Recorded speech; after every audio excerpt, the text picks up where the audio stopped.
Hello, community, and welcome back to another Keeping It Real with Dr. Anita podcast.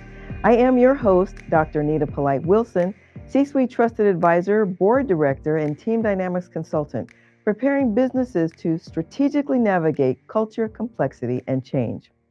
Today, we'll discuss the global interest in DEI that surged in response to George Floyd's murder in 2020 and how it has shaped the corporate landscape.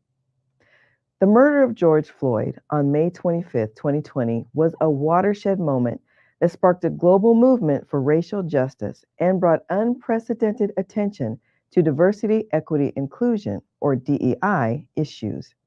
This tragic event highlighted the systemic racism and inequalities that persist in society and compelled organizations worldwide to take a stand. In the wake of George Floyd's death, many companies publicly committed to advancing DEI within their workplaces.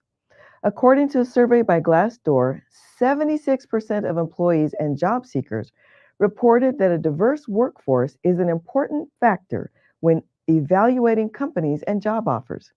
This heightened awareness and demand for accountability pushed organizations to reevaluate their policies and practices. We saw a significant increase in the establishment of DEI roles and initiatives. Companies began investing in training programs, forming employee resource groups known as ERGs, and setting measurable DEI goals. A report by McKinsey & Company found that organizations with greater diversity in leadership were more likely to outperform their peers, further underscoring the business case for DEI. However, it's important to acknowledge that while the initial response was promising, sustaining this momentum requires ongoing commitment and action. DEI is not a one-time effort, but a continuous journey that demands and deserves transparency, accountability, and dedication, and commitment to cultivating an authentic sense of belonging.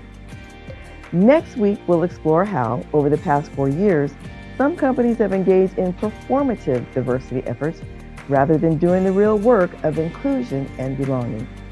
In the meantime, please stay in the flow with me.